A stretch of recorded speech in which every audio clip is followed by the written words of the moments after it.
दोस्तों, सर्वांना क्रांतिकारी जय लहुजी, जय भीम, लाल सलाम.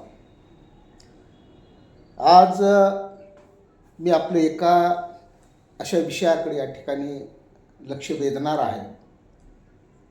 ते पाहून निश्चितपणे आपल्यासोबत, आपल्या समाजासोबत आणि आपल्या संस्थांसोबत कशा पद्धतीचं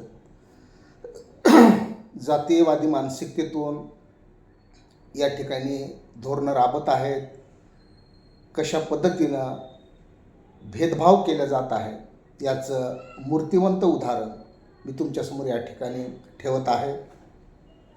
आता काल हा 1 जुलै 2026चा हा शासन निर्णय आहे आणि तो शासन निर्णय सामाजिक न्याय व विशेष सहाय्य विभाग, महाराष्ट्र शासनाचा जो अत्यंत महत्त्वपूर्ण विभाग आहे, ज्या विभागाच्या हातामध्ये या राज्यातील तमाम दलितांचं, मागासवर्गीयांचं भवितव्य अवलंबून आहे. हा विभाग जर अशा पद्धतीनं पक्षपाती भूमिका घेणारा असेल, अशा पद्धतीनं जातीय मानसिकतेतून जर धोरणं ठरणार असतील, तर दोस्तो हो, विचार करा की आमच्या संदर्भामध्ये यांच्या मनामध्ये किती म्हणजे एक जातीय मानसिकता दडलेली आहे. याचं उदाहरण म्हणून तुम्हाला या शासन निर्णयाकडे पाहिलं जाईल. हा काल 1 जुलै 2026चा शासन निर्णय आहे. त्या शासन निर्णयाचा जो शीर्षक आहे, तर तो महाराष्ट्र राज्यातील आदिवासी संशोधन व प्रशिक्षण संस्था म्हणजे TRTI पुणे, डॉक्टर बाबासाहेब आंबेडकर संशोधन व प्रशिक्षण संस्था बार्टी पुणे, छत्रपती शाहू महाराज संशोधन व प्रशिक्षण संस्था सारथी पुणे, महात्मा ज्योतिबा फुले संशोधन व प्रशिक्षण संस्था अर्थात महाज्योती नागपूर व महाराष्ट्र संशोधन व प्रशिक्षण प्रबोधिनी अर्थात अमृत मुंबई व तत्सम इतर स्वायत्त संस्थामार्फत कार्यरत असलेल्या अथवा करण्यात येणाऱ्या आदी छात्रवृत्ती, प्रशिक्षण, कौशल्य विकास व अन्य कार्यक्रमामध्ये आवश्यक समानता आणण्याकरता ठरविण्यात आलेल्या सर्वंकष धोरणात सुधारणा करण्याबाबत शासन निर्णयाचं हे शीर्षक आहे. आणि त्या शीर्षकामध्ये महाराष्ट्र शासनाच्या या विषयाच्या अनुषंगानं शिक्षण, संशोधन, प्रशिक्षण या अनुषंगानं ज्या काही राज्यभरातील राज्य शासनाच्या स्वायत्त संस्था आहेत, त्या सर्व संस्थांचा उल्लेख त्यामध्ये या ठिकाणी केलेला आहे.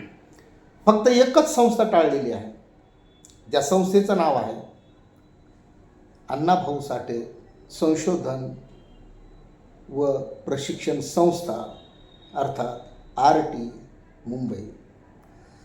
ही एकमेव संस्था वगळून बाकी सर्व संस्थांचा त्या ठिकाणी उल्लेख केलेला आहे.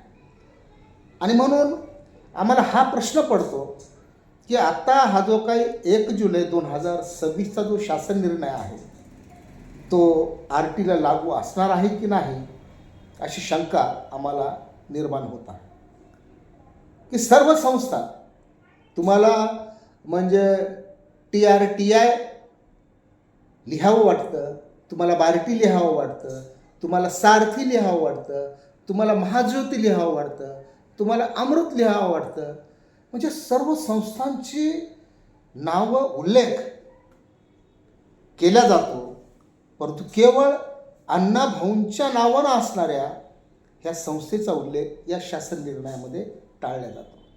आता हा जो काय उघड जो मातंग समाजासोबत केल्या जाणारा जो काही जातीयवाद आहे, या जातीयवादाकडं या ठिकाणी शासन म्हणून शासनात बसणारे जे काही मुख्यमंत्री असतील, उपमुख्यमंत्री असतील, हे पाहणार आहेत की नाही, की अशा पद्धतीनं जर आमच्यासोबत या ठिकाणी भेदभाव होत असेल, अदृश्य भेदभाव आपण समजू शकतो, परंतु दृश्य ऑन पेपर आमच्यासोबत जो भेदभाव चाललेला आहे दोस्तो, हे वाईट आहे, हे चुकीचं आहे.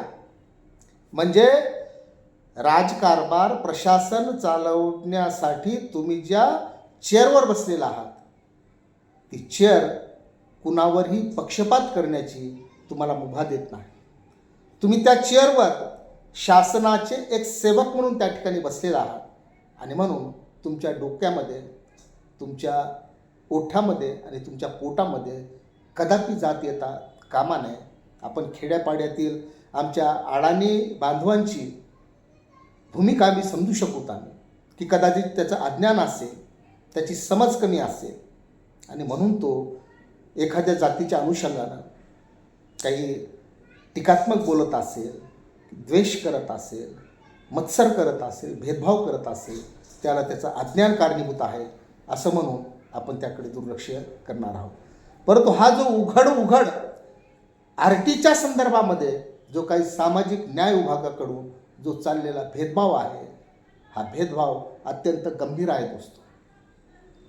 हा भेदभाव, ही चूक, ही क्षम्य नाही.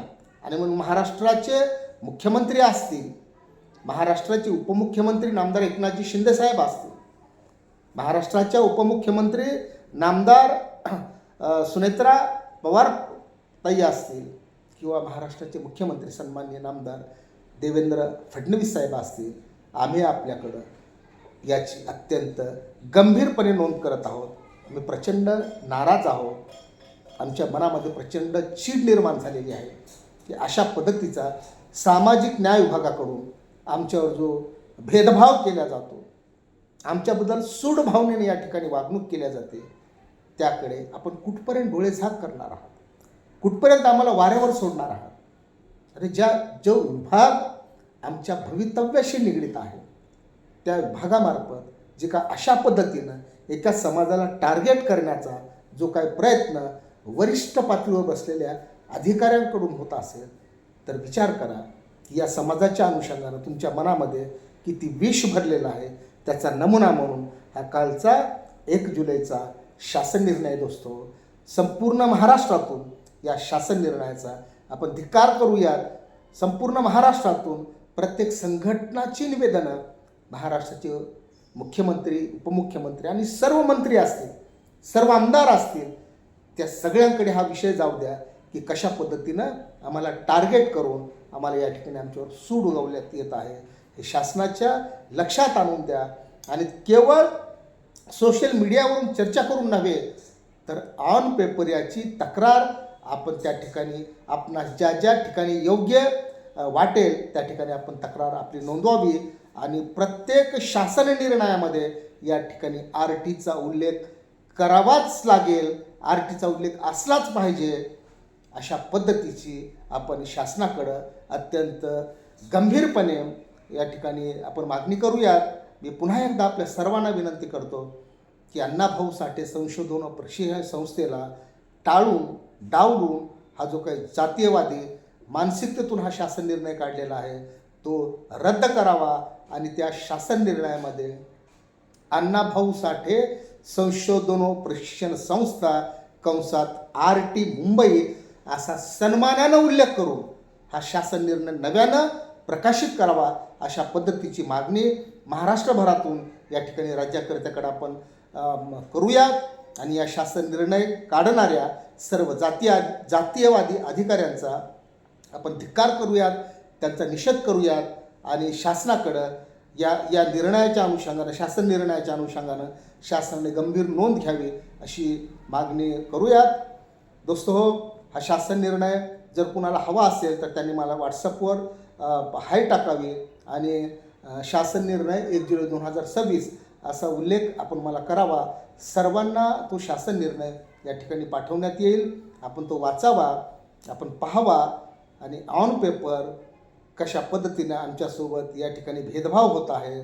सर्व संस्थांचा सन्मानानं उल्लेख होतो, परंतु अण्णाभाऊंच्या नावानं असणाऱ्या संस्थेलाच कशा पद्धतीनं टाळल्या जातं, वगळल्या जातं, ही जी बाब आहे ही बाब अत्यंत गंभीर आहे. आणि शासनाच्या लक्षात आणून देण्यासाठी आपण आजपासूनच प्रयत्नशील राहावं, प्रयत्न करावा अशी विनंती करतो आणि थांबतो. धन्यवाद.